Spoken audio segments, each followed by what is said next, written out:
Listo, bueno. Entonces, ¿a quién había saludado? A Daniel, a Juan Esteban, Santiago, Catalina, Natalia. Espero que estén bien. Vamos entonces a continuar con, según cronograma, todavía parece que lo hemos logrado hasta ahora. Continuar con el tema que nos interesa mucho, ante todo pensando en el documento que creo que les llegó ayer al Classroom, si no estoy mal, me parece que yo lo había programado, me parece que quedó para ayer. ¿Me confirman? Sí, que llegó la tarea del proyecto computacional. Correcto, correcto. Entonces, la idea del proyecto computacional es que está basado principalmente en dos temas, principalmente el de hoy y el próximo, que será el efecto Doppler relativista, ¿no? Entonces, la idea es que ustedes, pues cuando tengamos ya esos dos temas, ustedes lo vayan mirando. Les dejé de todas maneras con tiempo para que lo vayan mirando también por su lado, eh, para, para, que, para que no los coja, digamos, por sorpresa después, que haya que entregar el programa de un día para otro, ¿no? Sino pues que lo puedan mirar con tiempo. Hoy es el primero de esos temas. Profe, yo tengo una pregunta con la entrega. Eh, ¿Se lo entregamos es a su correo o cómo? Sí, yo prefiero todos esos trabajos que me lleguen al correo. Ah, listo. Sí, bueno. Pero la idea es que, como todavía falta un poquito para esa entrega, pero pues van pasando los días, entonces si ustedes comienzan a trabajarle a eso y tienen alguna duda, algún tema, entonces lo ideal sería que me avisen iniciando clase.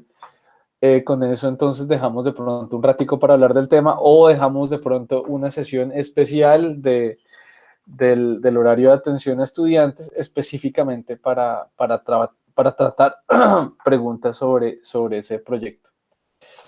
Ok, bueno, entonces hasta ahora pues, o sea, ni siquiera hemos visto los temas, entonces si lo vieron y les sonó a chino, pues no se estresen tampoco demasiado. Pero bueno, entonces hoy vamos a empezar con estos temas que son de hecho de bastante interés astrofísico, no solo por la simulación que hay que hacer en el proyecto computacional, que es más bien de tipo ilustrativo, sino respecto a diferentes descubrimientos astronómicos que hemos tenido que explicar principalmente a través de relatividad especial, y cómo llegamos a eso. Entonces, uno de esos eh, efectos que aparecen gracias a pues la velocidad de la luz y la velocidad de la Tierra respecto a la velocidad de la luz, va a ser el efecto de la aberración anual, la aberración estelar. Así que normalmente en astronomía, cuando hablamos de aberración, muchas veces pensamos en la aberración cromática, que es la que ocurre cuando nosotros consideramos que tenemos un elemento óptico, un lente, por ejemplo, y si el lente es de un material, digamos, no ideal, o sea, no es un material así que nos desbaratamos mucho por escoger, sino es un vidrio ahí cualquiera, entonces va a ser muy común, un plástico ahí cualquiera, va a ser muy común que además del efecto el efecto óptico que se presenta, también va a haber digamos, el efecto de, ¿qué? De lente óptico que yo deseo, va a aparecer también un efecto indeseado como de prisma, ¿sí? Que es pues, como la luz, diferentes longitudes de onda van a tener diferentes velocidades dentro de un medio al cambiar de medio. Entonces, si el material tiene esa propiedad de dispersar demasiado esa luz, entonces pues lo que vamos a encontrar es que nos asomamos a un telescopio barato o tomamos un lente fotográfico barato y nos vamos a dar cuenta que la imagen se borrosea, pero se borrosea es en términos de los colores que están presentes. ¿Sí? Los colores entonces no se van a no se van a enfocar todos sobre el mismo punto, los diferentes longitudes de onda, luz de diferentes longitudes de onda, no se van a enfocar sobre el mismo punto y va a aparecer la aberración cromática. Eso es lo que normalmente pensamos en astronomía cuando pensamos en aberración. Pero hay otro tipo de aberración llamado la aberración estelar o aberración anual, que ocurre cuando yo espero que una estrella esté en cierto lugar, cuando la voy a observar, y resulta que cuando observo me doy cuenta que la estrella se ha corrido un poco respecto a la posición que se suponía que yo sabía que tenía. Y esa aberración va a ocurrir anualmente. Y es un efecto que ante todo vamos a notar, por lo menos a este orden de magnitud, vamos a notar gracias a más bien a la relatividad galileana. O sea, es un resultado que sacamos de la relatividad galileana.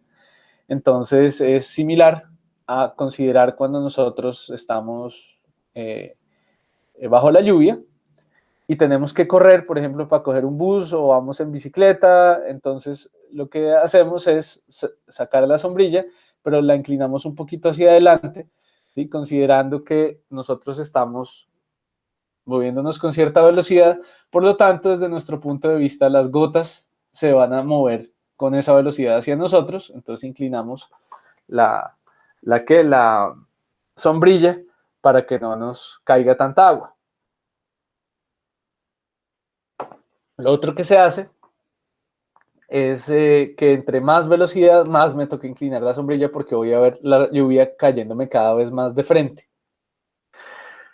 Bueno, y entonces, en el caso de la aberración que aparece por el movimiento de la Tierra, lo que yo voy a ver es que si la Tierra estuviera quieta, vería la estrella por aquí en una posición con cierto ángulo θ, pero si me comienzo a mover, si la Tierra se comienza a mover, entonces pues el ángulo cambia a un ángulo phi.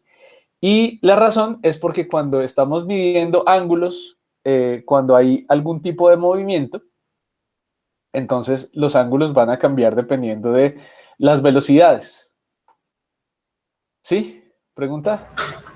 Sí, profe, es como para tener claro, cuando se refiere a la velocidad de la Tierra, ¿se refiere a la orbital o a la... Claro, a la orbital, gracias por la aclaración, sí. Estamos hablando de los 30 kilómetros por segundo que tiene la Tierra orbitando respecto al Sol. Gracias por la aclaración. Y perdón que hoy estoy un poquito zombie, o más zombie que lo usual, que le estaba contando que tengo desde ayer, desde antier, tengo un ataque de alergia, una rinitis brava, entonces estoy medio con la cabeza mal atornillada. Entonces me disculpan si me ven, como les digo, más zombie que otras veces. Pero bueno, entonces lo que decía es que si definimos un ángulo, por ejemplo, si definimos un ángulo como entonces este θ que vemos acá, y nos comenzamos a mover, entonces ese ángulo ya no va a ser el mismo, porque la posición donde yo lo voy a ver va a depender de mi movimiento relativo. Entonces, si yo miro ese ángulo y lo defino entonces como, bueno, ¿cuál va a ser mi velocidad en el nuevo sistema que se está moviendo? Uy' sobre Ux', y aplico las transformaciones de Galileo, pues Uy' no cambia, pero Ux' sí cambia, ¿no? Porque me estoy moviendo en la dirección X. Entonces, lo que va a ocurrir es que ese ángulo va a cambiar de esta forma, ¿sí? Obviamente, si la velocidad es muy pequeña respecto a la de la luz, la velocidad de la Tierra es muy pequeña respecto a la de la luz, este ángulo pues va a ser simplemente el mismo, tangente, tangente, si este pedazo lo considero cero, ¿no? Pero como no es un b cuadrado, c cuadrado, entonces es algo relativamente notorio. O sea, es un efecto que si tengo un telescopio lo suficientemente sensible, pues lo voy a notar, lo voy a observar. De hecho, pues este efecto fue observado por primera vez en 1725, ¿sí? O sea, no es un efecto nuevo. Y es un efecto, como les digo, principalmente de relatividad galileana. Como se pueden imaginar, también hay un efecto de relatividad especial. Este es simplemente el primer orden de ese efecto. Y el movimiento se veía como un movimiento estelar oscilatorio con periodo de un año. pero el efecto era diferente al paralaje estelar. ¿A qué me refiero con esto? Resulta que en esta época que estamos hablando, 1725, que Bradley, un astrónomo inglés, el astrónomo real inglés, lo detectó, todo el mundo estaba tratando era de buscar el paralaje estelar. Todo el mundo estaba buscando la señal de que las estrellas tenían unas distancias medibles a nosotros y que lo íbamos a encontrar a través del paralaje, es decir, a través de que hoy veo la estrella frente a otras estrellas más lejanas y en 6 meses la vuelvo a mirar y la veo entonces un poquito corrida por el efecto de paralaje. Y eso era lo que todo el mundo estaba buscando en ese momento. Y no podían. El paralaje se demoró como casi 100 años más en ser descubierto. Pero lo que sí se detectó fue este movimiento, esta aberración en 1725.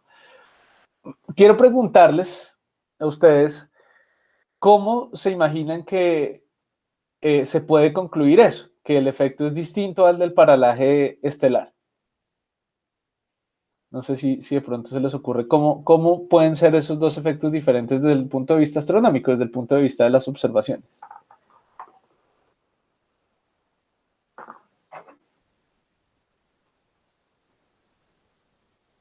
No sé si en esa época hayan tenido este nivel de precisión, pero se me ocurre que como la velocidad de la Tierra cambia a lo largo de la órbita, entonces el efecto cambia dependiendo de la época del año en que se mide. Entonces, ahí hay una cuestión importante, gracias Santiago, y es precisamente que a veces vamos en una dirección y a veces vamos en otra, ¿no? Entonces, digamos que la periodicidad que se presenta, claro, es anual. Pero entonces podríamos argumentar que pues el paralaje sería similar, porque el paralaje también tendría una periodicidad anual, porque lo veo hoy, lo veo en 6 meses, y lo veo en un año y vuelvo a ver la estrella igual. Entonces eso mismo pasaría en este caso, porque sería cada 6 meses notamos esa diferencia, pero cada año volvemos a lo mismo que teníamos. Entonces, pues, digamos, tienen la misma periodicidad.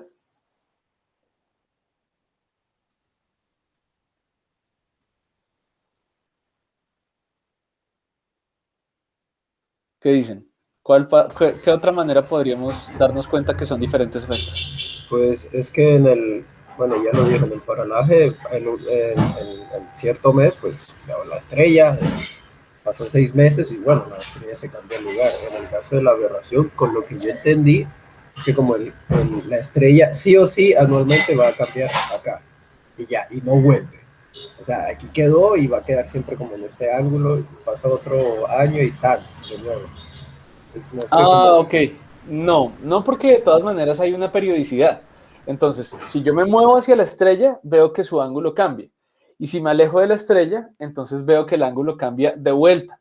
Entonces, observen la fórmula. ¿Sí? Si esta fórmula yo puedo poner aquí la velocidad como positiva o negativa. Si es positiva, entonces el ángulo cambia. Y si es negativa, el ángulo pues puede cambiar y como esa velocidad va haciendo hacia una estrella, digamos, entre más 30 kilómetros por segundo y menos 30 kilómetros por segundo. Sí, varía entre menos 30 y 30, menos 30 y 30 hacia una estrella. Porque es un movimiento, como lo dijimos, el movimiento de la Tierra alrededor el Sol. Entonces tiene esa periodicidad. O sea, la veo hoy inclinada así. Sí, o sea, yo veo una estrella por allá. Hoy la veo entonces un poquito inclinada. En 6 meses, que me estoy moviendo en la dirección opuesta, la veo inclinada en la dirección contraria. ¿Sí?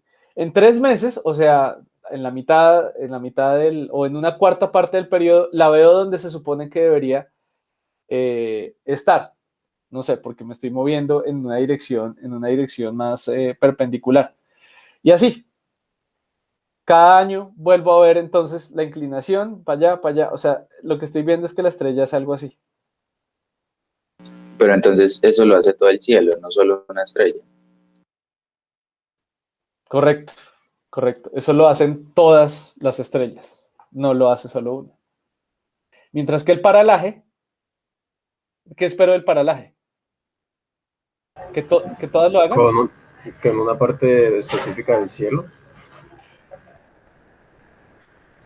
Que solo las cercanas lo hagan, las lejanas no. Esa es la idea del paralaje. Que yo veo las cercanas moviéndose y las lejanas fijas. Eso es lo que yo espero del paralaje. Mientras que en este caso, todas las estrellas en el campo de visión van a estarse moviendo. Bueno, eso es un efecto.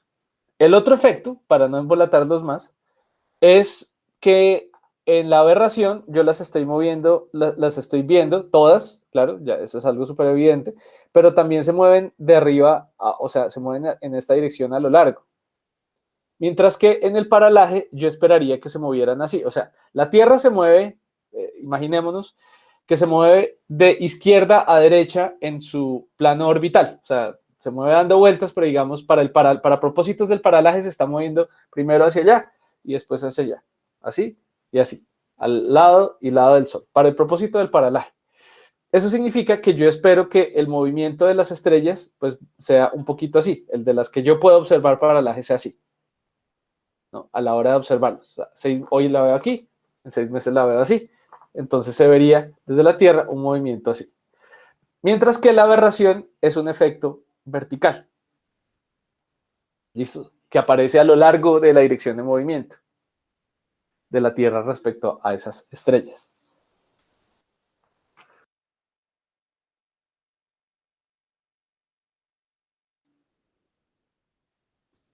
Entonces son dos efectos diferentes que, como les dije, se estaba buscando primero el paralaje, porque se estaban buscando las distancias a las estrellas, y por casualidad, simplemente porque es un efecto mucho más notorio, se descubrió la aberración de la luz primero.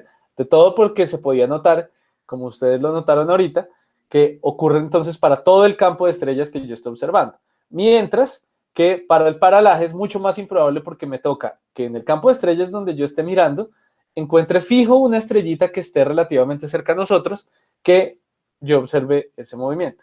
Del paralaje hablaremos con más detalle en unas clases, pero simplemente quería contarles por qué fue primero detectado este efecto. Pero entonces, dado que esa inclinación, ese ángulo, puedo encontrar que depende principalmente de la velocidad de la Tierra respecto a la velocidad de la luz, entonces la medición del cambio en el ángulo me permite medir indirectamente también la velocidad de la luz, ¿no? Y entonces, pues, se pudo deducir que la luz se movía a una velocidad por el orden de 1000 veces mayor que la velocidad de traslación de la Tierra, la velocidad orbital de la Tierra alrededor del Sol. Digamos con una precisión comparable a la que había obtenido Ole Romer, como les mencioné también hace unas clases, observando el retraso en la luz que llegaba desde Júpiter hasta nosotros. Y la conclusión de Bradley entonces fue que la luz se movía con una velocidad tal que se propaga desde el Sol hasta la Tierra en 8 minutos 12 segundos. Entonces, dentro del orden de magnitud estaba siendo bastante razonable, aunque pues estaba un poquito, si no estoy mal, por encima, por debajo, perdón, de lo que, o sea, ese tiempo está por encima de lo que realmente es. Y algo curioso es que durante mucho tiempo ese efecto de la aberración de la luz pues fue considerado como una prueba de la existencia del éter, en el sentido que lo que estábamos observando era un caso como digamos, el izquierdo en esta animación y no como el derecho, en el sentido que nosotros no estábamos observando que la luz fuera arrastrada, por ejemplo, arrastrada por el medio terrestre, o sea, por la Tierra, sino que se movía, se seguía propagando en la dirección que se le daba la gana, ¿sí? O sea, en la dirección que venía, pues seguía moviéndose independientemente de que nosotros nos estuviéramos moviendo en la dirección contraria, es decir, que no había como un arrastre de ningún medio en el cual se propagara la luz, sino que la luz se propagaba como ella quería. Y eso fue pues una de las evidencias que llevó a la gente a pensar en que existía el éter. ¿Sí? Entonces decía Young en 1804, considerando los fenómenos, los fenómenos de la aberración de las estrellas, estoy dispuesto a creer que el éter luminífero, ¿cómo se dice? ¿Cómo sería una buena traducción para pervades? Si a alguien se le ocurre, se la recibo. Como, pues... Otorga, no sé.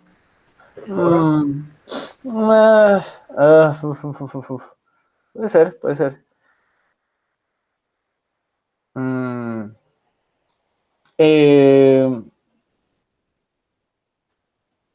A ver, no sé cómo. Una traducción irregular que se me ocurre ahorita es como empapa. Impregnar. Impregna. Impregna me gusta. Impregna me gusta. Impregna la sustancia de todos los cuerpos materiales con poca o no resistencia, tan libremente tal vez como el viento pasa a través de los árboles. ¿Sí? Entonces, digamos que eventualmente, como lo mencionamos hace unas clases, la gente cuando trató de salvar la teoría del éter de los resultados experimentales a finales del siglo XIX, lo que estaban tratando de argumentar es que la Tierra arrastraba el éter. Pero de hecho, la consideración, esta prueba de que el éter existía era precisamente porque no se notaba una evidencia de arrastre del éter por parte de la Tierra o arrastre alguno de la luz por parte de la Tierra. Entonces estaba llena de contradicciones esta idea. Pero originalmente esto se tomó como una buena prueba de la existencia del éter, de que la luz se propagaba a su propia manera, independientemente de los demás medios. Bueno, entonces, perdón. Obviamente, como se pueden imaginar, este efecto no va a ser sino empeorar cuando consideremos la relatividad especial. O sea, va a ser aún más notorio, porque si lo notamos únicamente con relatividad galileana, y lo podemos explicar puramente por relatividad galileana, pues cuando consideremos velocidades aún más altas, pues ese efecto va a considerarse todavía más. ¿Listo? Y entonces vamos a ver efectivamente las estrellas en posiciones, o más bien, vamos a ver los ángulos cambiados, porque ya no vamos a hablar simplemente de posiciones de estrellas, sino en general de ángulos, vamos a verlos distintos, y eso va a ser bastante crucial. Es como en el ejemplo del tren que se movía. Pues que uno veía desde afuera y lo del reloj.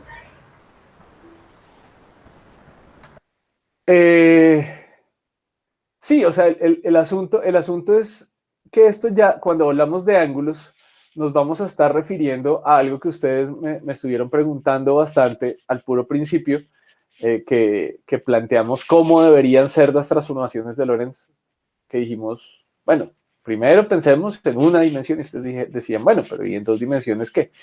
Entonces, claro, cuando hablamos de ángulos, ya estamos comenzando a hablar de dos dimensiones. Entonces ahí es donde donde comienza a aparecer esa necesidad de analizar dos dimensiones diferentes. Respecto al ejemplo del tren, no se me ocurre ahorita como una relación directa con eso, pero digamos la relación de siempre en el sentido que un ángulo visto desde dos marcos de referencia distintos se va a reportar como distinto, radicalmente distinto, entre más cerca a la velocidad de la luz yo vaya. Entonces lo que vamos a hacer es mirar cómo funcionaría primero la suma de velocidades en dos dimensiones, porque pues de esa manera fue que entendimos el tema de la aberración de la luz, mirando cómo cambian las velocidades según la relatividad galileana. Entonces vamos a hacer lo mismo para la relatividad especial.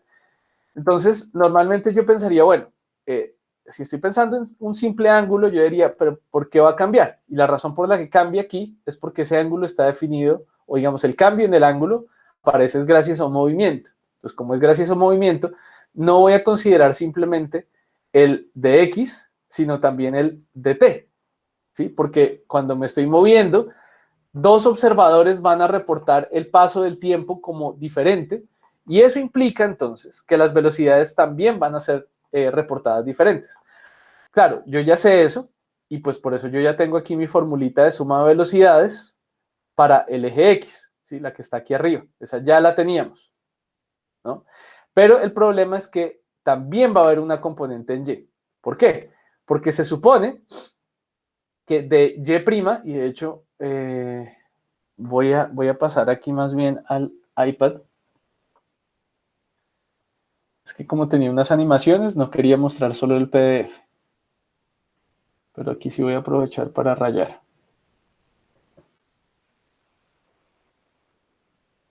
Aquí sí voy a aprovechar para rayar y de pronto ahorita más adelante vuelvo al PowerPoint.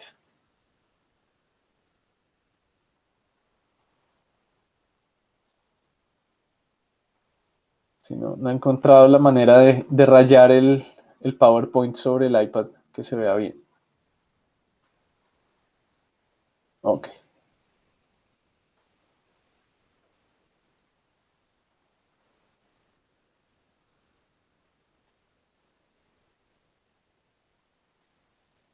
Ok. Entonces, lo que quería decir es que, bueno, si yo considero las transformaciones de Lorentz para la posición, para el desplazamiento horizontal y el tiempo que tarda cierto desplazamiento horizontal, entonces yo llego directamente a mi fórmula de suma de velocidades que ya conocíamos muy bien esa fórmula de suma de velocidades. El problema es cuando entonces yo digo, pues de lleno es misterioso porque dy es igual a dy', eso fue una de las primeras cosas que dijimos. Entonces yo diría, entonces esa velocidad no va a cambiar. Pero el problema es que como la velocidad no solo depende del desplazamiento, sino de cómo yo mido el tiempo, entonces puede que el desplazamiento sea medido igual por todos los marcos de referencia. O sea, de Y, el desplazamiento vertical es medido igual por todos los marcos de referencia. Pero el tiempo que se demora un objeto teniendo ese desplazamiento cambia.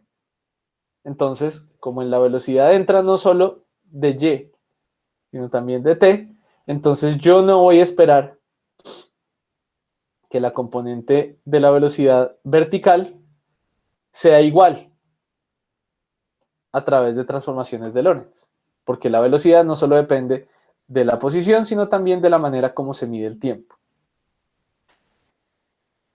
Pero de todas maneras, el resultado no es absolutamente inesperado, porque lo único que voy a tener que hacer es pues tomar el dt y tomar el dy y dividirlos, y de esa manera entonces yo llego a la fórmula para cómo se transforma la velocidad, no solo para el desplazamiento horizontal, sino también para el desplazamiento vertical.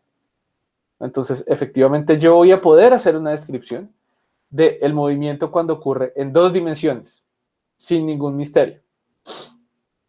Y en 3 dimensiones también, porque pues lo mismo que acabo de decir aplica para Z.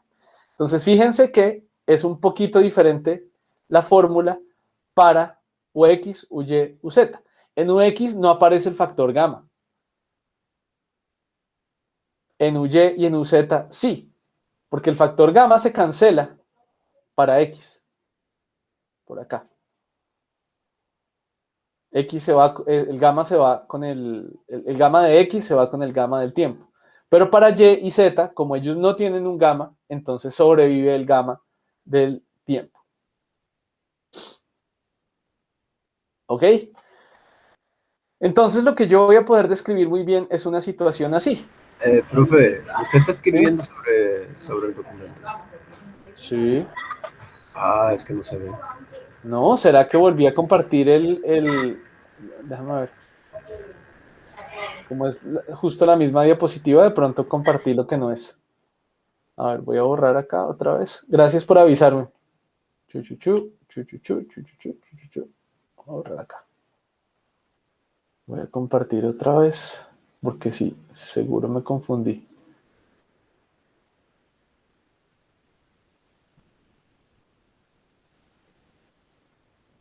Voy a rayar algo. Ustedes me dicen si se ve o no.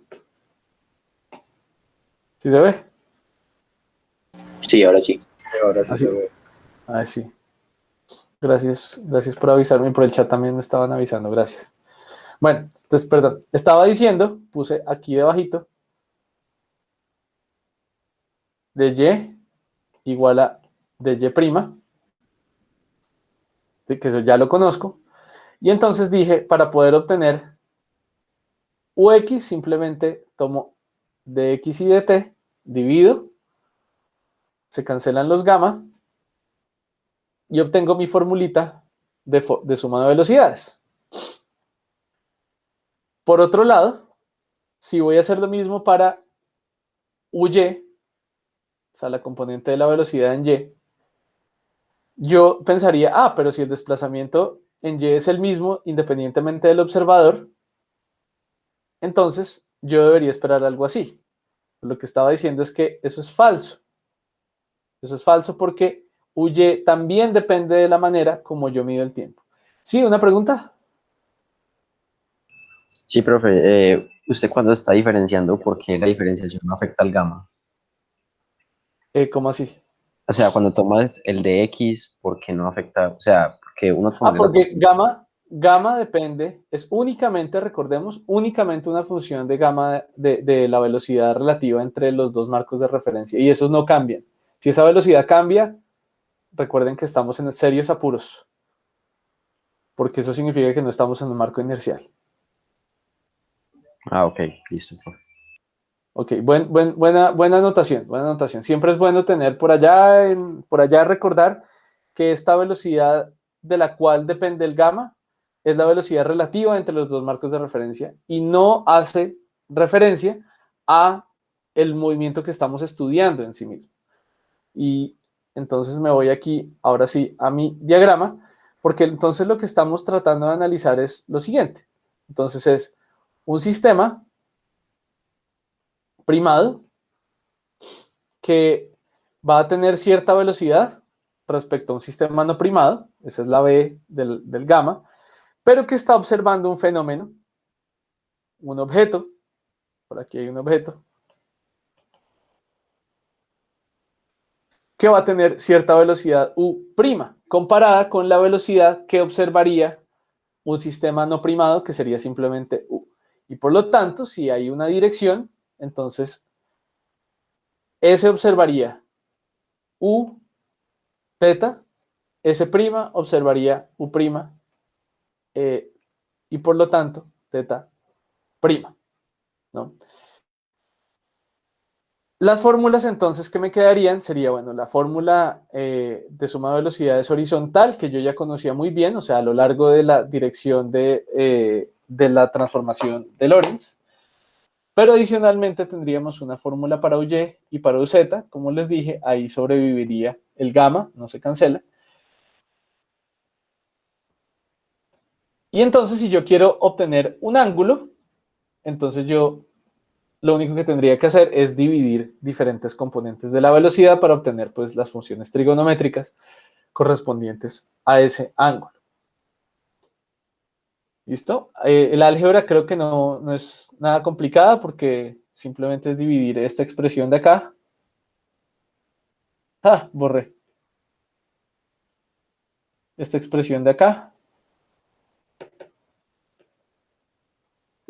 sobre esta expresión de acá. ¿Pregunta? Profe, yo tengo una. No sé si de pronto me confundí porque como vi SZ y demás, pero el ángulo, pues como el ángulo siempre va, es de respecto a X es de respecto a X. Sí, lo estamos midiendo a lo largo de esa dirección. Sí. Ok, A lo largo de la dirección de movimiento. SZ está de más, estamos en esas dos dimensiones. Sí. O sea, quiero decir que podríamos pasar a 3 dimensiones sin mayor complicación, pero inicialmente no lo necesitamos. Sigamos. Listo. Vamos a poner aquí, no lo necesitamos. Sí, o sea, una dimensión más es suficiente para ilustrar lo que queremos ilustrar, pero lo podríamos tomar también sin mayor problema. Entonces, por eso vamos a indicar que más allá de las direcciones X y Y, es posible generalizar cómo se relacionan los componentes perpendiculares y paralelas de una velocidad con otra, que va a ser entonces este par de expresiones que tenemos acá. ¿Sí? Esta es la paralela, cómo se transforman las velocidades paralelas a v y cómo se transforman las velocidades perpendiculares o las componentes de la velocidad perpendicular a la velocidad relativa entre un sistema y otro. Recuerden que de todas maneras, ese es lo crucial del asunto. Estamos observando el mismo fenómeno desde dos marcos de referencia distintos. Y esos dos marcos de referencia están relacionados a través de una velocidad v. Y estamos observando otro fenómeno que va a tener unas velocidades perpendiculares y paralelas que vamos a llamar u. Entonces, lo que podemos decir es con esas dos componentes, pues podemos dividirlas y obtener, por ejemplo, una tangente. Y entonces lo que obtendríamos sería algo así. Sería la tangente del ángulo, se transforma entonces de esta forma. Es un poquito diferente, como se pueden dar cuenta, a la fórmula original que teníamos para la transformación del ángulo, de la aberración, porque tiene entonces este gamma, que antes no aparecía. ¿Sí? ¿Pregunta? Profe, ¿podría aclarar, por favor, porque es que consideramos que las distancias en Y son independientes del observador que las mida? ¿Por qué? No, porque ¿cómo así? Así lo escogimos. Por Escogimos eso, que sí, dime. nosotros estamos diciendo que las distancias en X cambian por efectos relativistas, Ajá. pero las distancias en Y y en Z no. Ujú. Eso lo entiendo, puesto que el marco de referencia desde el que estamos midiendo se está moviendo con velocidad horizontal. Pero lo que no me queda claro es por qué las distancias en Y en Z no cambiarían, porque siguen siendo iguales. No, la razón es porque las transformaciones de Lorentz, como las planteamos originalmente, solo veían afectación sobre lo que ocurría en los ejes, en el eje X. No afectábamos nada en el eje Y. Pero permítanme un segundo. A ver si de pronto todavía lo tengo acá. ¿Dónde estará? Tan, tan, tan, tan, tan. Sí, pegué a la que era.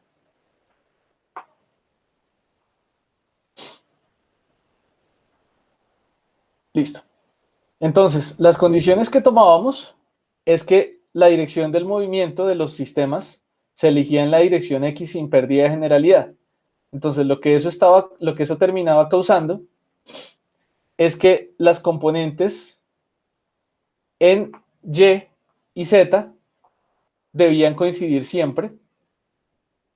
Entonces, la mayoría de estos términos cruzados de las transformaciones de Lorentz se cambiaban, se cambiaban, no, se anulaban y solo nos quedamos entonces con las componentes, digamos, diagonales, por lo menos para y para Z.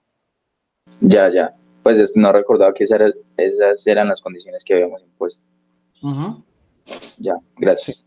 sí, sí, sí. Esto está en las diapositivas número 4, o sea, los que se llaman S4, ¿no?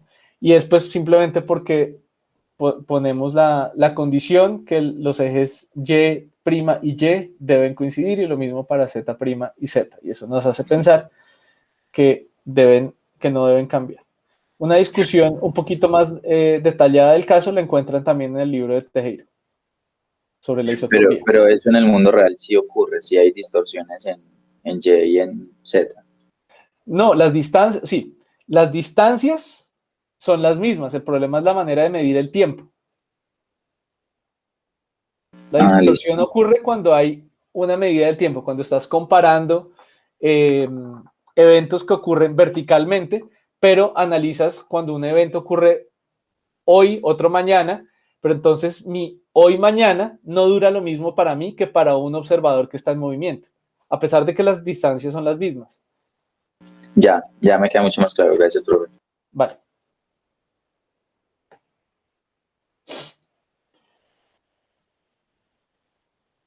Ok. Entonces, independientemente de cómo alineemos los ejes, vamos a tener la posibilidad de considerar cómo cambian los ángulos. Y los ángulos entonces van a cambiar de esta manera, ¿sí? Vamos a considerar ahora, a diferencia de cómo se veía la fórmula original de aberración de la luz, que solo tenía un mísero B sobre C, ahora, como se pueden dar cuenta, pues aparece ese factor gamma, pues que a medida que la velocidad se acerca más a la velocidad de la luz, pues, o sea, la velocidad relativa entre los marcos de referencia es más cercana a la de la luz, entonces ese efecto va a ser cada vez más notorio, y eso vamos a mirar qué consecuencias va a tener.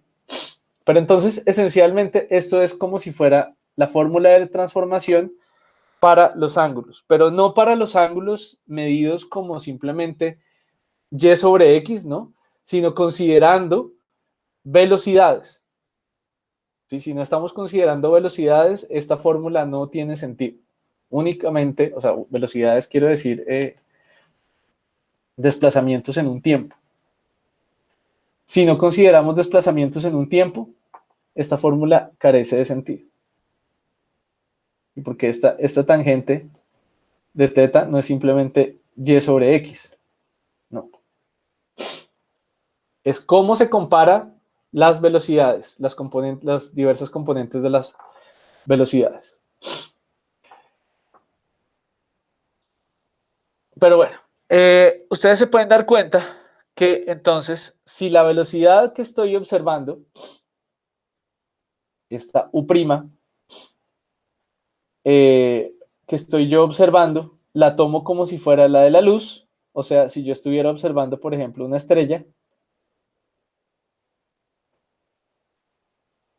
y lo que estoy observando es este ángulo de la estrella respecto a mí, y obviamente la estrella me manda luz con una velocidad que es la velocidad de la luz. Entonces me voy a dar cuenta cómo se transforman los ángulos, de esta forma. ¿Listo? Queda un poquito más sencillo, pero de todas maneras sigue quedando este factor gamma aquí presente en la tangente. Entonces, muy parecido a la fórmula de la aberración de la luz, solo que tenemos ahora ese factor gamma ahí presente.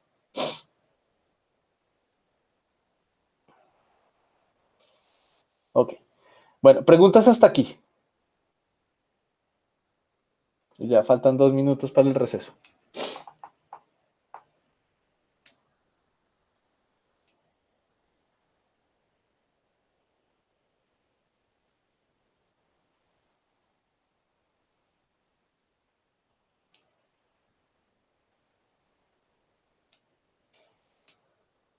Bueno, si no, entonces, ¿escucha algo? Yo iba a preguntar, entonces, Dale, dale. como para aclarar, las de abajo es cuando únicamente la velocidad, pues la velocidad v es igual a ¿cómo se llama? La de la luz. O Sí. es cuando es la raíz cuadrada de las sumas de esa velocidad da igual a la de la luz. Porque pues como es la perpendicular y la paralela, ¿no? Y como está esa barrita así. Ah, ok, ok, ok, ok, ok. Yo creo que podemos hacer la restricción, que es cuando observo fotones a un ángulo. Prefiero dejarlo restringido de esa forma. Si observo un fotón, entonces el fotón en particular, digamos, lo estoy observando de manera que se propaga a la velocidad de la luz, que ese es el efecto de la aberración. Okay.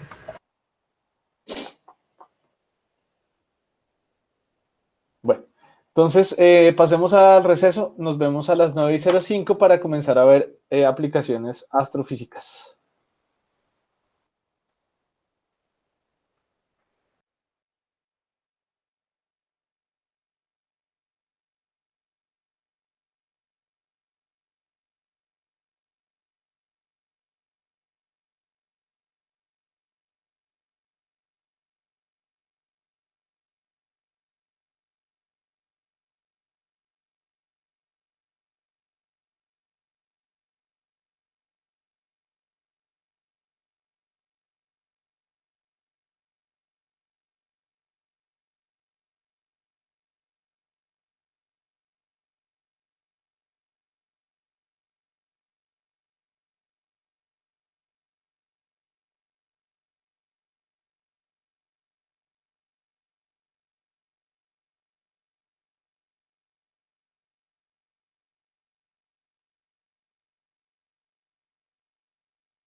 Bueno, volvimos.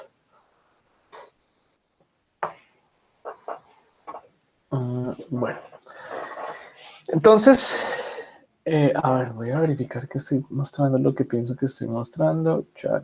Okay. Sí.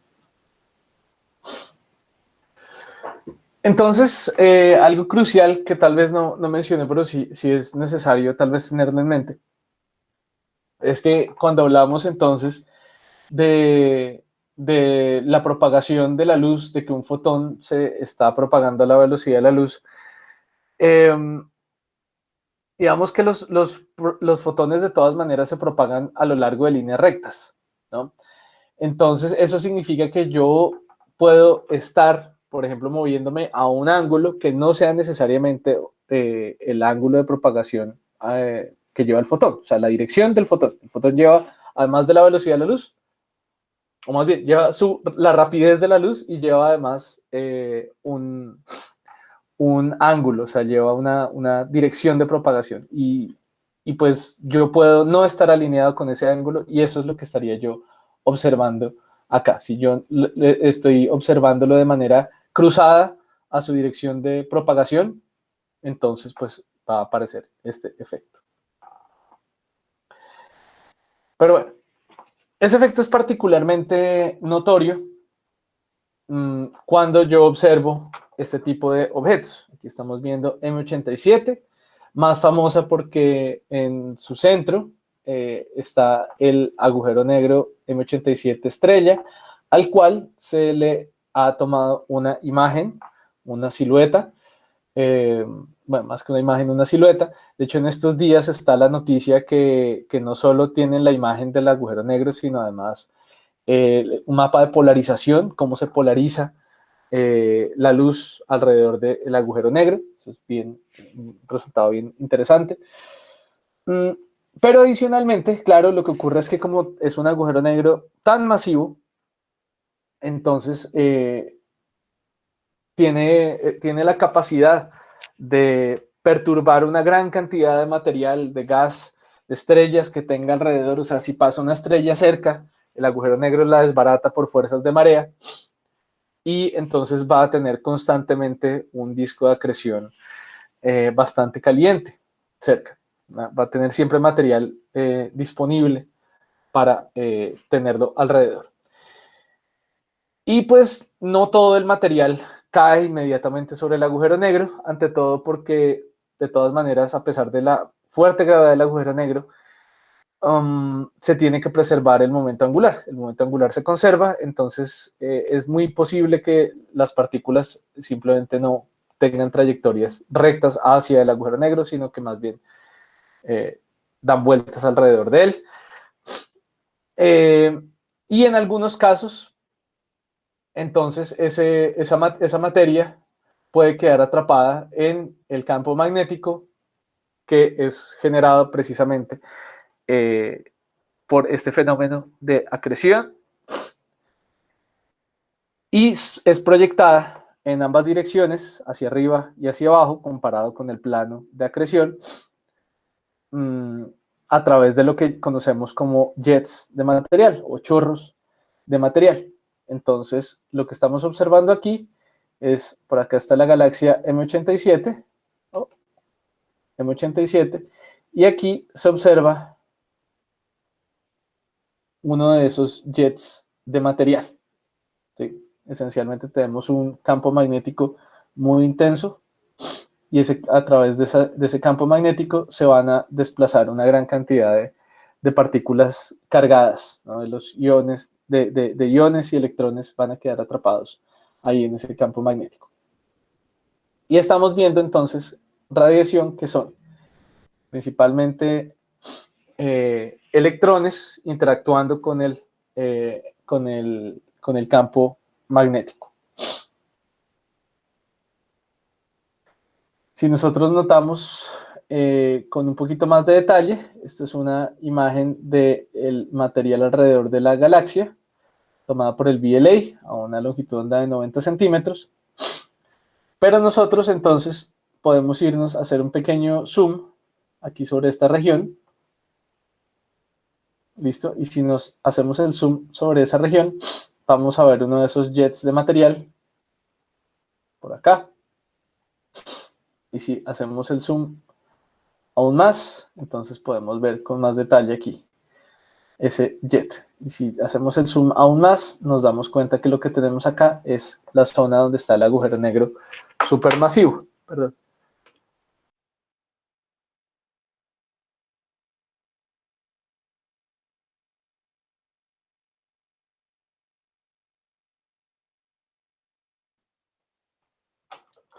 Entonces, como las partículas que están en el jet tienen tanta velocidad, o sea, les sobró tanta energía y se están proyectando con tanta velocidad, los efectos relativistas van a ser muy importantes.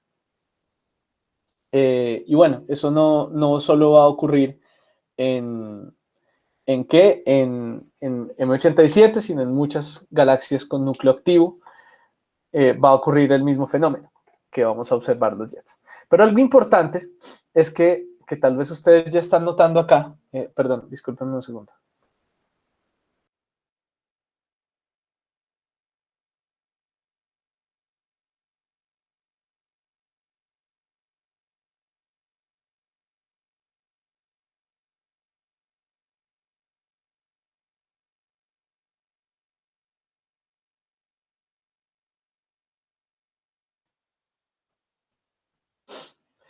Algo que ustedes están posiblemente notando es que esto es bastante asimétrico. O sea, solo estamos viendo un jet y yo les dije que en principio yo podía proyectar partículas hacia arriba o hacia abajo respecto al plano de acreción del agujero negro, pero solo estoy viendo un jet. En este caso, en Centaurus A, que es otra radiofuente, una galaxia muy activa, vemos algo similar. Vemos el jet y nosotros vemos que hay como un centro de simetría por acá. Esto es como por acá el centro de simetría. Y entonces nos damos cuenta también que uno de esos jets es más notorio, especialmente cuando lo miro a una escala muy cercana al agujero negro, al centro. Y el efecto que estamos observando se llama colimación o beaming relativístico. Y es pues crucial para nuestro proyecto computacional. Entonces vamos a hacer el siguiente análisis. Inicialmente pensemos que la luz se emite para un haz común y corriente. Pensemos que se parezca el ángulo a pi medios. Eso significa que la luz se emita perpendicularmente respecto a la velocidad. Entonces, si teta prima es pi medios, vamos a ver, o sea, digamos, eso significa que el fotón se propaga así y yo lo estoy observando así, transversalmente, exactamente de forma transversal. La pregunta es, entonces, ¿cómo se ve ese ángulo transformado? Entonces, si teta es pi medios, entonces lo que voy a observar es que seno de teta, si teta prima es pi medios, entonces sería seno de teta es 1, teta prima es 1, coseno de teta prima es 0, entonces me quedaría arriba C y abajo me quedaría gamma B, ¿no? Para el coseno de teta, yo me daría cuenta también que coseno de teta prima sería 0, 0, me quedaría simplemente con B sobre C, de lo cual podría deducir que el seno del ángulo es 1 sobre gamma. ¿Ok? Y eso es algo importante porque significa que si yo veo el fotón así cruzado, el ángulo va a cambiar dependiendo de mi gamma. O sea, el ángulo aparente va a cambiar dependiendo del gamma. Y si gamma entonces es muy grande, o más bien, si la velocidad es cercana a la de la luz, entonces gamma va a tender a infinito. Por lo tanto, entonces el ángulo va a ser pequeño. Va a ser cada vez más pequeño. Voy a poner mucho menor que 1. ¿Listo? Entonces, eso significa que si el ángulo es pequeño, aplica esta aproximación. Seno del ángulo es aproximadamente igual al ángulo. ¿Sí?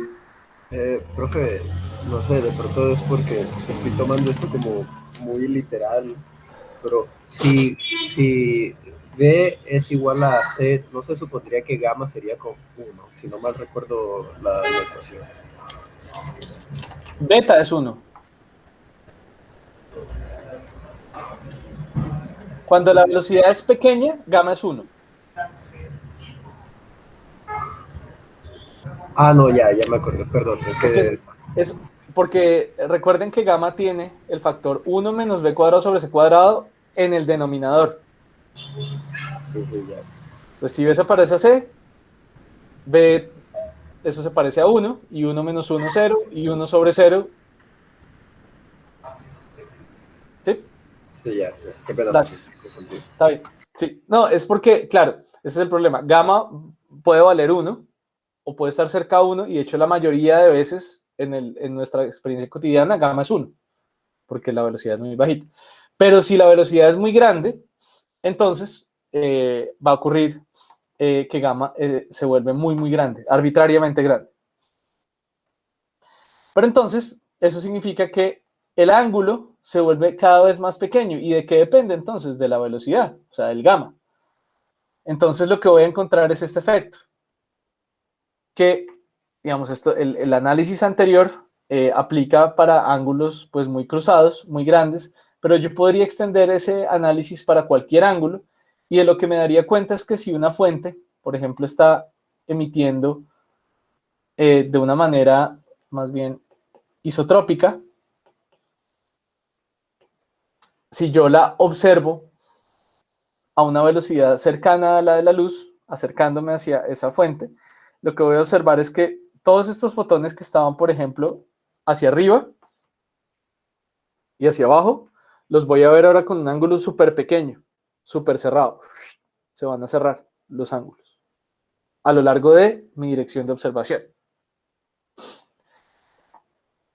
Entonces, esa fuente que estaba emitiendo isotrópicamente, voy a verla como si fuera como si estuviera concentrada toda sobre este pequeño ángulo 2 sobre gamma. Bueno, medio ángulo sería aquí 1 sobre gamma. ¿Listo? Entre más grande es gamma, pues más notorio es este efecto. Entonces, la idea es que con estas transformaciones nosotros podemos no solo hacer esta aproximación que acabamos de hacer, sino podemos calcular exactamente cómo cambia cada uno de los ángulos para cierta velocidad. Esto es simplemente una ilustración, pero el cálculo lo podemos hacer directamente, especialmente si lo hacemos a computador, pues es mucho más fácil.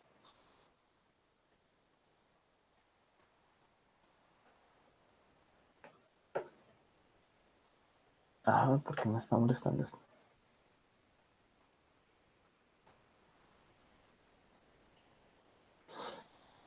Entonces lo que yo tendría sería que si veo una fuente estática, entonces yo la puedo ver, por ejemplo, como isotrópica, pero si me estoy moviendo hacia esa fuente, entonces yo voy a ver que esos ángulos de hecho se van a venir hacia la dirección de movimiento. Y ahora sí les voy a mostrar una animacioncita para indicar cómo funciona. Y si me alejo. Lo contrario, veo menos. O sea, esto es a lo largo de la dirección de movimiento. O sea, si el observador está aquí, entonces ve todos los haces así unidos. Y si el observador está por acá lejos... No está presentando. ¡Ay! Bueno, ya les muestro la animación. Bueno, antes de la animación, el dibujito, aunque realmente no es un dibujo particularmente interesante.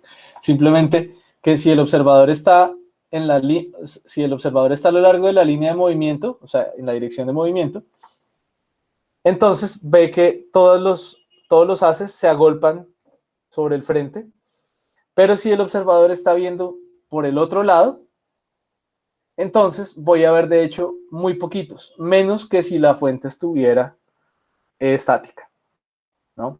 Y eso es de hecho el efecto que estamos observando por aquí atrás. Que por aquí también hay un jet. Uy, perdón. A ver, ¿dónde estoy? Ah.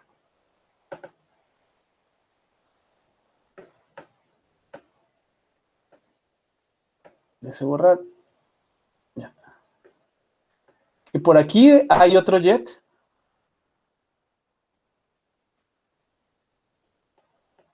Igualito. Pero no lo puedo ver. O por lo menos es muy difícil de ver. Sí, porque se está moviendo en la dirección opuesta. ¿Sí? Este yo lo veo como que se está moviendo hacia mí.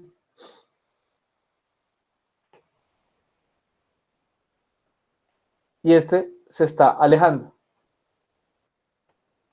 El que queda al otro lado se está alejando. Entonces, como se está alejando, entonces los fotones los veo muy dispersos.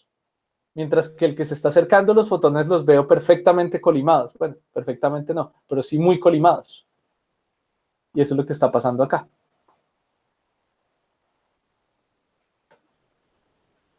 Bueno, ahora sí les muestro la animación.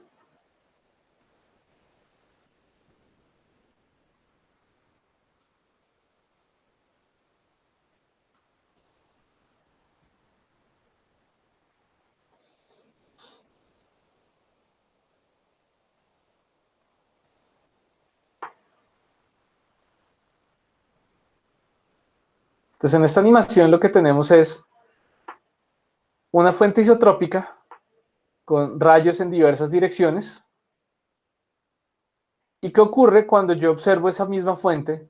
O sea, ¿qué ocurre con los ángulos que yo observo de esa fuente cuando me estoy moviendo hacia ella con una velocidad cada vez más grande? Ustedes ven que aquí arriba dice V sobre C, si les estoy mostrando lo que es, a ver. Sí. Con una velocidad cada vez más cercana a la de la luz, o sea, V sobre C cada vez más cerca de 1. Entonces vamos a mirar.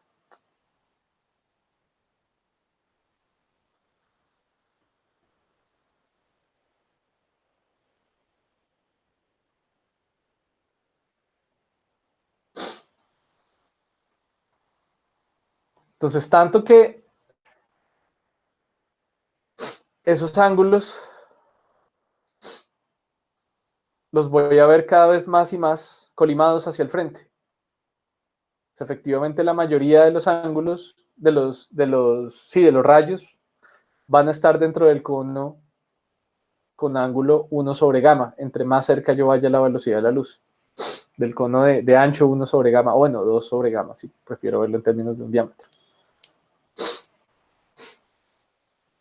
Entonces, este es el efecto de beaming o colimación relativística. Y eso explica que la mayoría de radiofuentes a los cuales yo les veo un jet, realmente tienen otro jet por detrás, pero no lo estoy viendo, o por lo menos no es fácil de ver. Si la fuente está, digamos, si yo no me estoy moviendo a lo largo de la dirección en la que apunta el jet, sino que me estoy moviendo de una manera que no veo, que no me estoy moviendo hacia el jet, entonces yo ahí sí tendría algún tipo de simetría.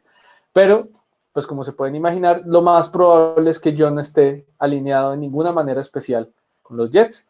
Por lo tanto, la mayoría de jets que voy a observar, los voy a observar asimétricos, o sea, solo en una dirección y no en la otra, simplemente porque estadísticamente lo más probable es que no haya ninguna alineación especial.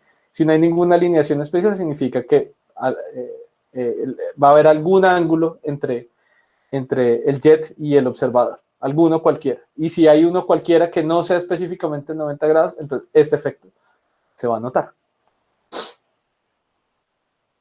Profe, Cuéntame. tú ya lo mencionaste ahorita, pero como que no lo entendí bien. ¿Hacia dónde se están moviendo los botones en esa animación? Los fotones son las... Lo estoy viendo de frente, ¿cierto? O sea, lo estoy viendo... Desde el lado...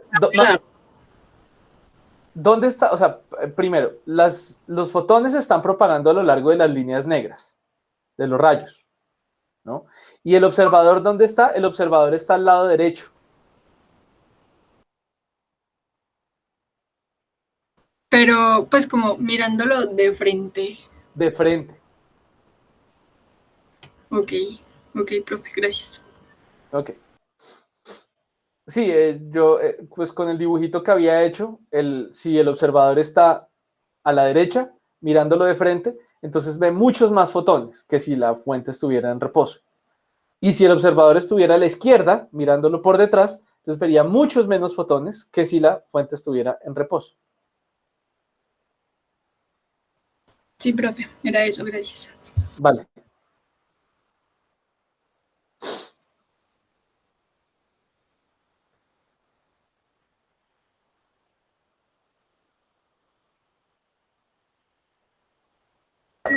Eso lo podemos aplicar, no sé si ya sea otra cosa, pero eso lo podemos aplicar como cuando uno se toma una foto en contraluz. Eso ya es distinto. Esa pregunta me deja un poco desarmado. Como si...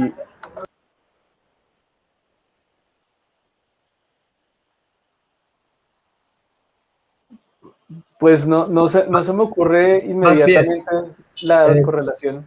Más bien, imagine que mi brazo es como la lamparita esta de Pixar, pero sin el conito.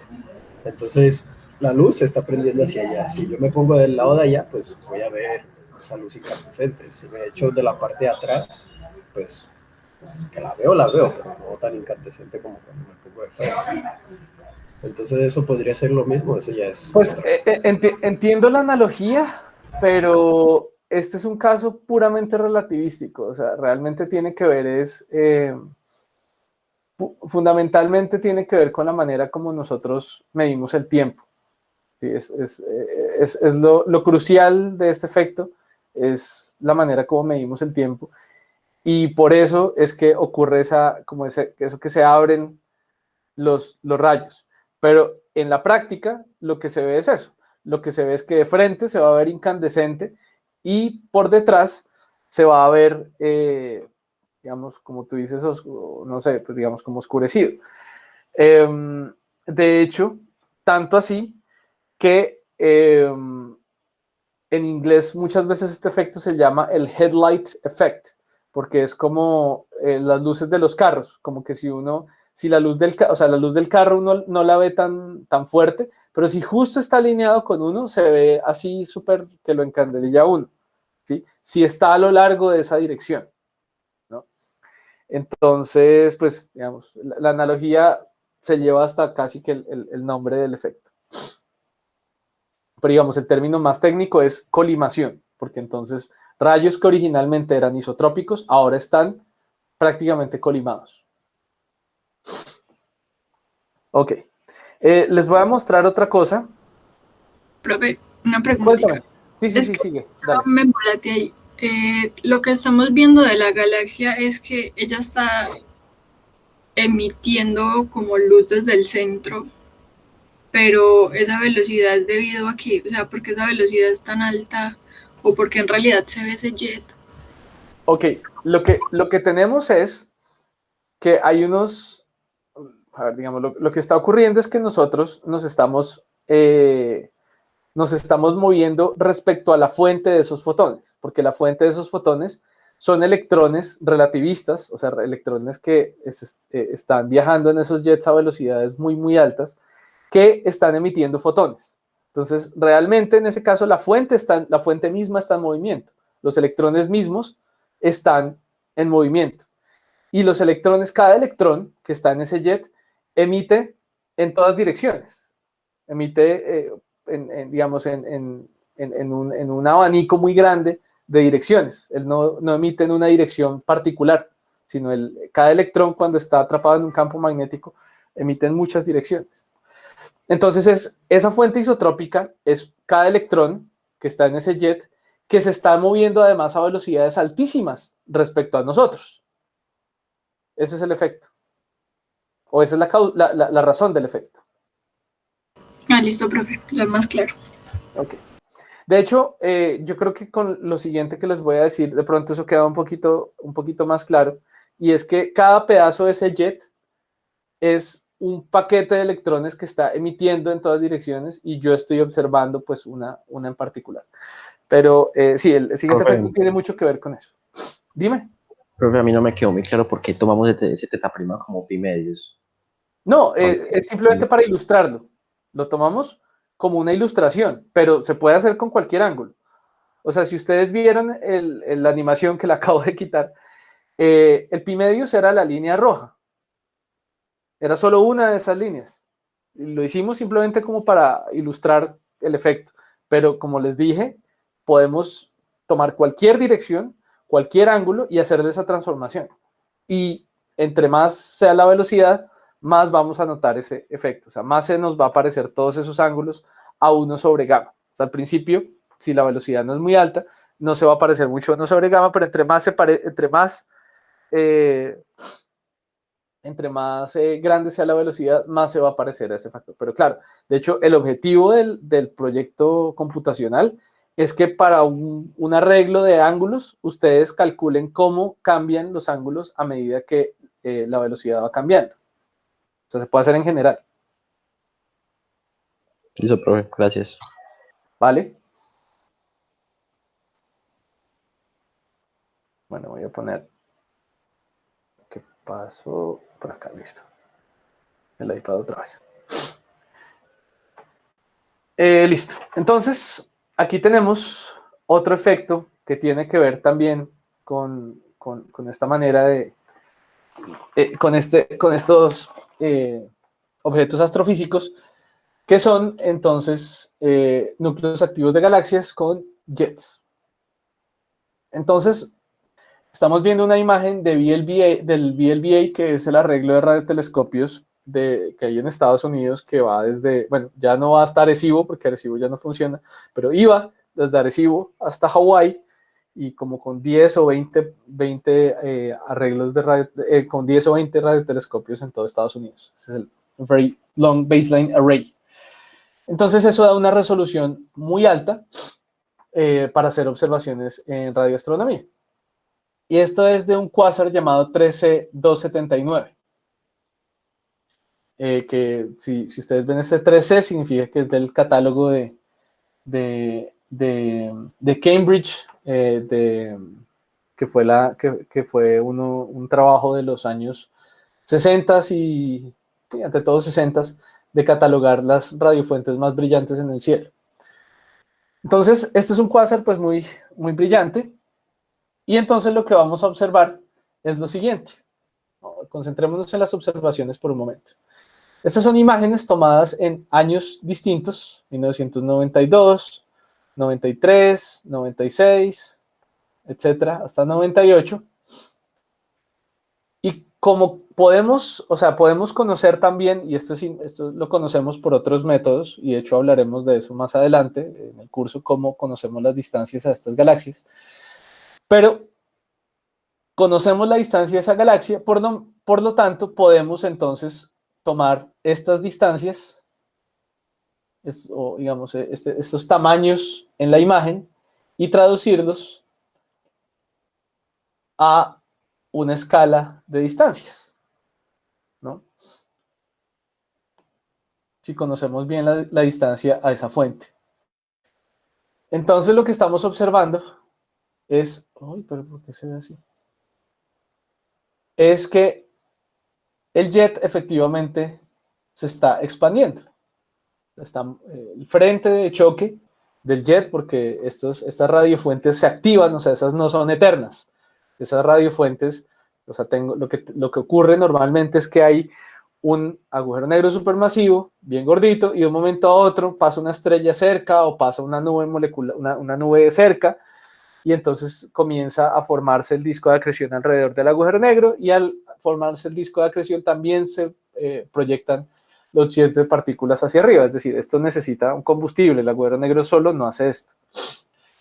Entonces se activa el centro galáctico y entonces se genera el jet, pero el jet pues viaja, el jet se va propagando y eventualmente se apaga. Si se acaba el combustible, pues el jet se apaga, pero el frente de choque sigue moviéndose. Entonces, lo que estamos viendo aquí es efectivamente el frente de choque desplazándose hacia la derecha respecto a el centro de la galaxia que estaría acá. El centro de la galaxia sería este. Pero cuando miro entonces la escala de distancia, entonces yo veo que el desplazamiento fue por el orden de hacia a lo bruto,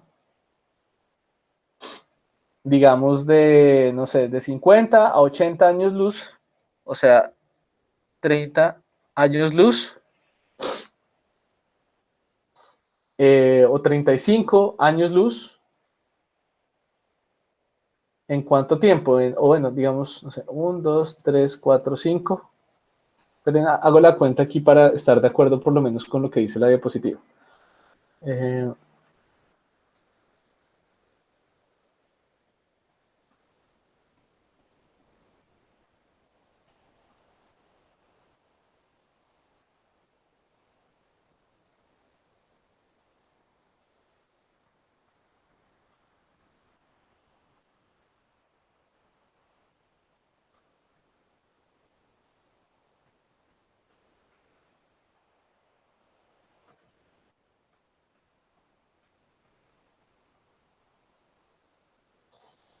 Bueno, sí, digamos que estos son como 8 años, ¿no?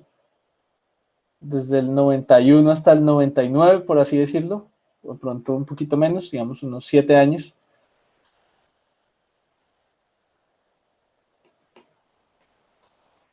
Entonces, si nosotros tratamos de calcular una velocidad de desplazamiento del frente de choque, diríamos, 30 años luz sobre 7 años, digamos 7 y 92, digamos 91 a 98, sí, 7 años.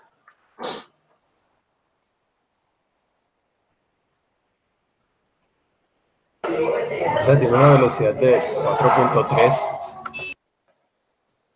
4.3C. Bueno, aquí yo hice el cálculo muy burdo, me disculpan porque pues está, o sea, me quedaron las líneas chuecas.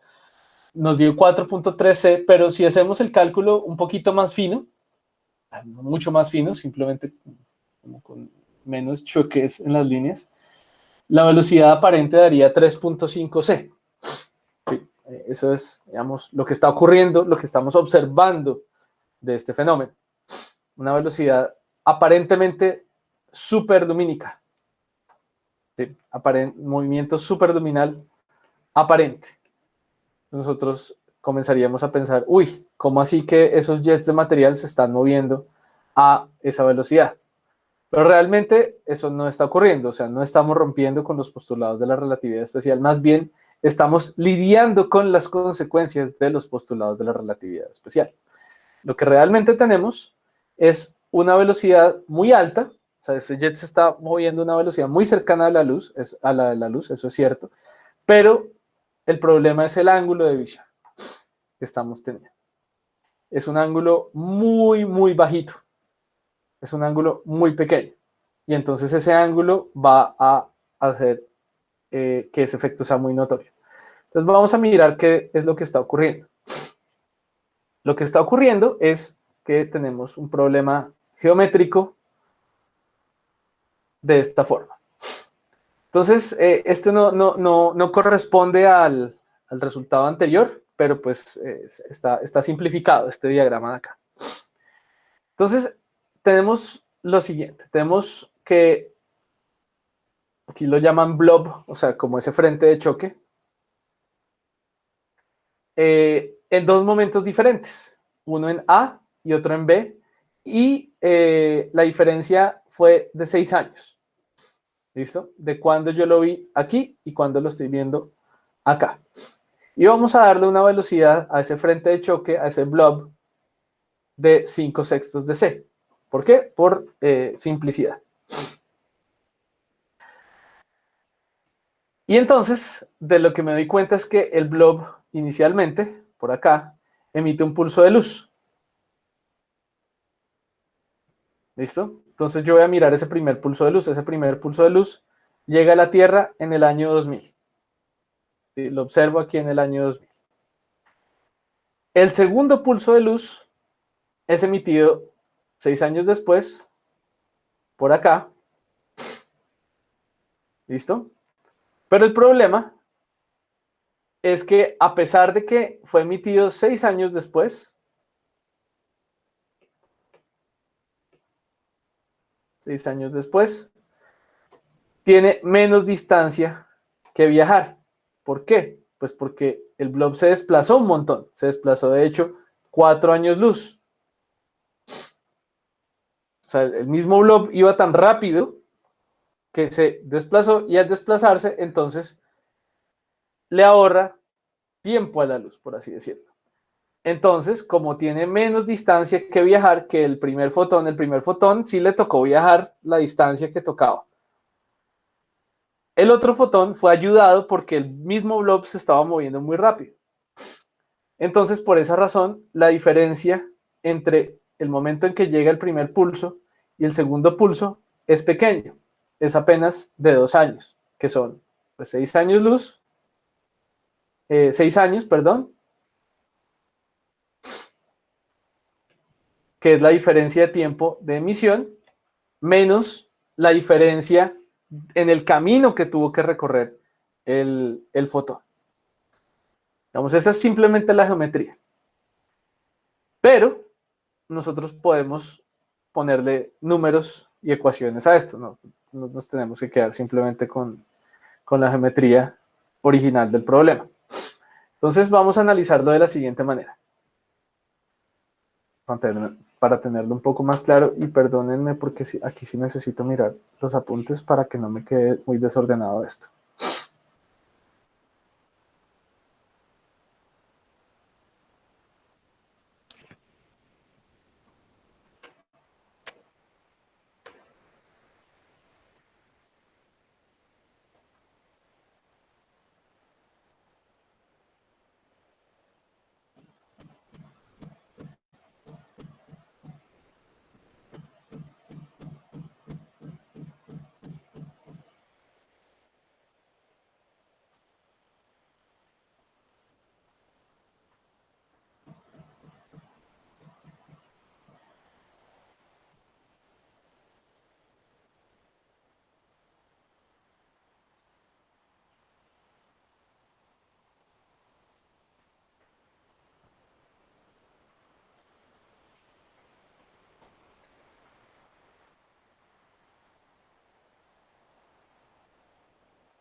Ahora no lo voy a encontrar. Ah, no, pero es que aquí sí está. No, bueno, no, ya lo encontré. Listo. Bueno, entonces ahora sí. Entonces tenemos una fuente por acá que está emitiendo un pulso de luz. El pulso número 1, digamos. El pulso número 2, esta fuente lo emite un tiempo después. Lo que pasa es que se desplazó bastante rápido a este otro punto. Dice, desplazó con una velocidad relativista y emitió otro pulso. ¿Listo? Y la pregunta es, entonces, ¿cuál es la diferencia en tiempo que nosotros aquí en la Tierra notamos entre el primero y el segundo pulso?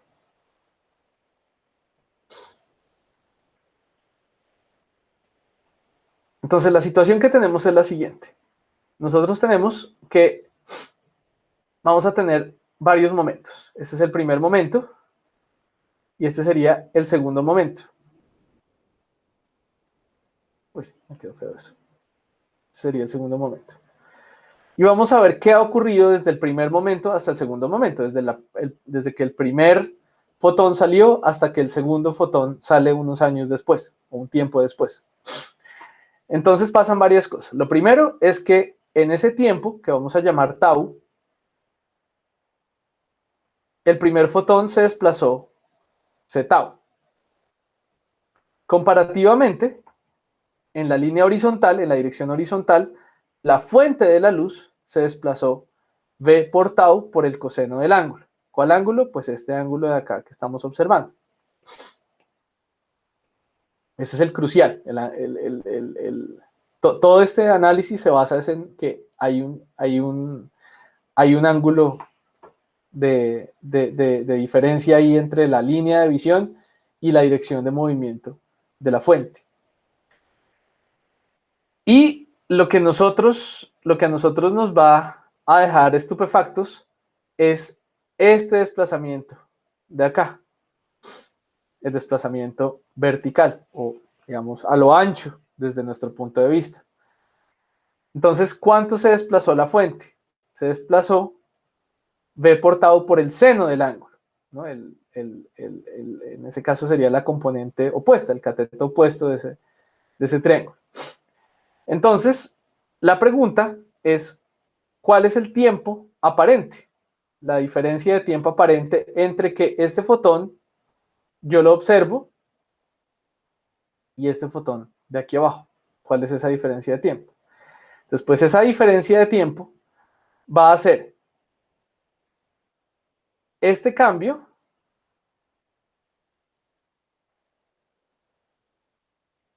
a ver, el delta L paralelo sobre C. ¿Cuánto es ese delta L paralelo? Pues este está aquí ilustrado arriba. ¿Cuál es la diferencia entre lo que se desplazó el primer fotón y lo que se desplazó la fuente? ¿Sí? En ese mismo instante, en ese mismo intervalo de tiempo, o sea, en esos 6 años, ¿cuánto se movió el fotón versus cuánto se movió la fuente? Esa es la diferencia en longitud que nosotros vamos a encontrar, la diferencia en cuánto se desplazó uno respecto al otro en ese mismo intervalo de tiempo. Sobre C, entonces nos daría algo así. Tau multiplicado por 1 menos beta coseno de teta. ¿Sí? Cuando yo divido esta expresión de aquí arriba sobre la velocidad de la luz. Ese es el tiempo de diferencia real que hay entre una emisión y otra. El problema es que lo estoy comparando, la diferencia en el tiempo de emisión con el desplazamiento en la dirección transversal. ¿Sí? Yo estoy comparando esa dirección transversal, lo que se desplazó la fuente en la dirección transversal, con la diferencia de tiempo de emisión que ocurrió principalmente por un efecto que no es transversal, sino es longitudinal, es paralelo. ¿Sí? Estamos mezclando peras con manzanas. Entonces, yo puedo deducir que la velocidad aparente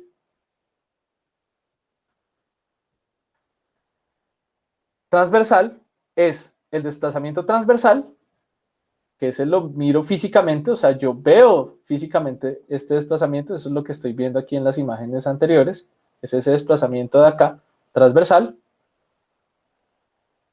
comparado con el tiempo de emisión del primer beam, del primer fotón, hasta el segundo fotón.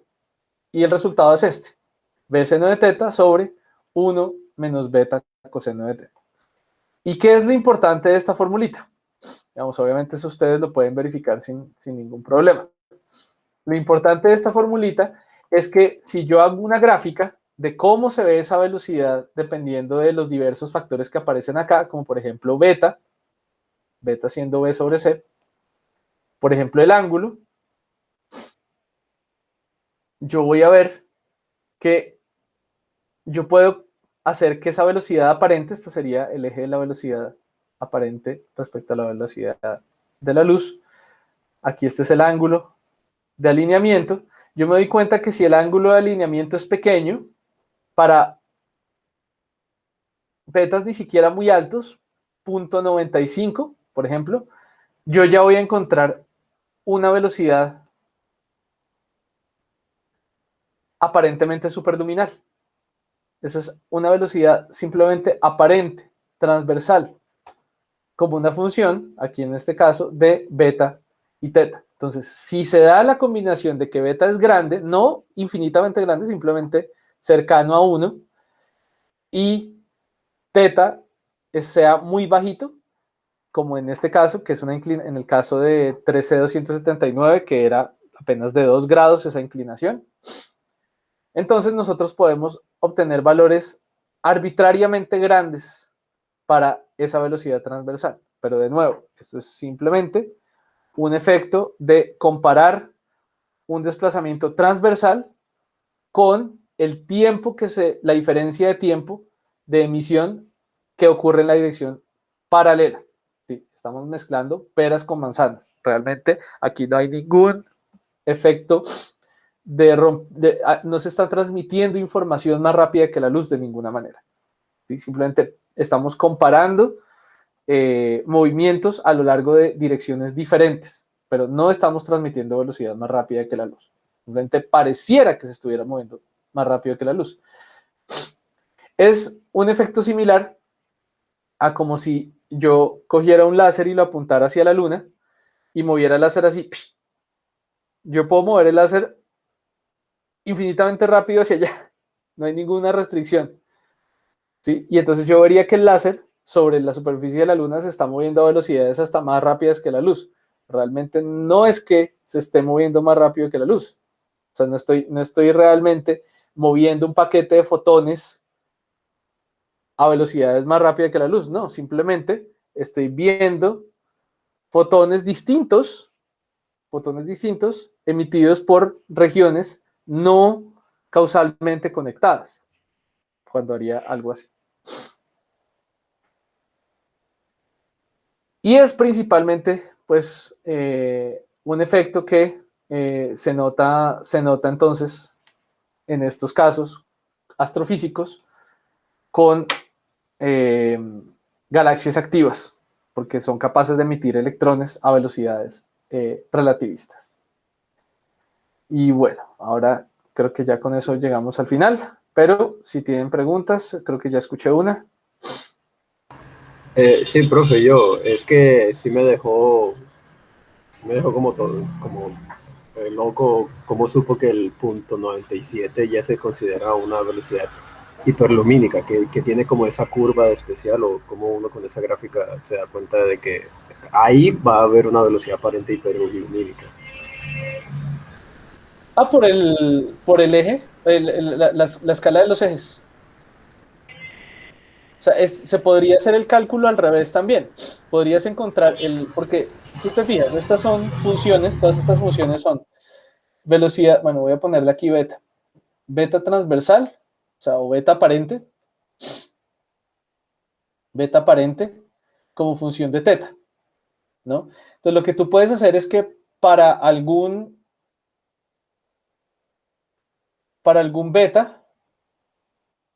beta, ese sí es la velocidad del blob, la velocidad del paquete que está, del paquete de fotones que está, de electrones, perdón, que emite hoy y emite 6 años después. Lo que haces es encontrar el máximo, por ejemplo, ese cálculo se podría hacer, está interesante. La derivada, o sea, encontramos el punto máximo de beta aparente respecto a teta, o más bien la derivada parcial respecto a teta, y encuentras cuando esto se hace cero, y de esa manera encuentras los extremos, encuentras algún valor de teta crítico, que sería entonces, por ejemplo, aquí aquí o sea, el que te da el máximo en esa curva. Y entonces ese teta crítico sería una función, tú puedes calcular entonces cuánto sería beta aparente para ese teta crítico para cualquier valor de beta. Y entonces ahí comienzas a mirar también cuando esto es mayor que 1. Cuando beta es mayor que 1, ahí encuentro ese límite superlumínico. Ahí pareciera que es como está entre 0.9 y 0.95. Tal vez es 0.9, no sé, pareciera. Ok, ya, entonces, listo, es que ya está confundido, porque es que como usted lo mostró así, bueno, de pronto usted porque lleva experiencia, pero ya, sí hay un cálculo, sí, creí que con la misma gráfica uno podía como deducirlo fácilmente. Sí, se puede mirar así, pero no sé si es 0.90, pareciera, no he hecho nunca el cálculo, de hecho. O no recuerdo haber hecho nunca el cálculo, tal vez en clase sí me tocó, pero no recuerdo haber hecho nunca el cálculo para ver exactamente cuánto es ese límite. Listo. Y pues la verdad es que ya por debajo de ese ángulo crítico pues se puede presentar ya mucho más, o sea, por debajo de, yo qué sé, que entre menor es el ángulo, más se puede lograr eso. Pero bueno, no sé, ¿más preguntas?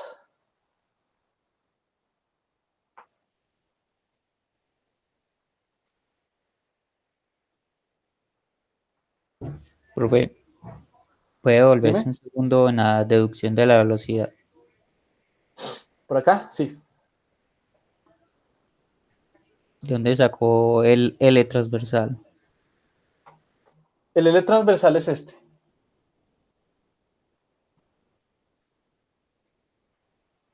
Ah, ya.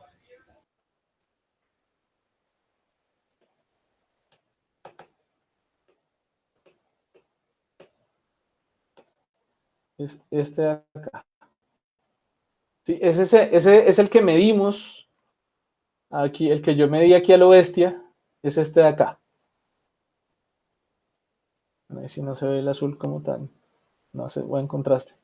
Entonces el verdadero tiempo es el longitudinal. Pues la verdadera diferencia de tiempo es el longitudinal. Sí, o sea, la velocidad realmente en la que yo, digamos, la que no puede ser superluminal es esta sobre ese tiempo. Eso sí, nunca va a ser superluminal. Ah, ok. Gracias.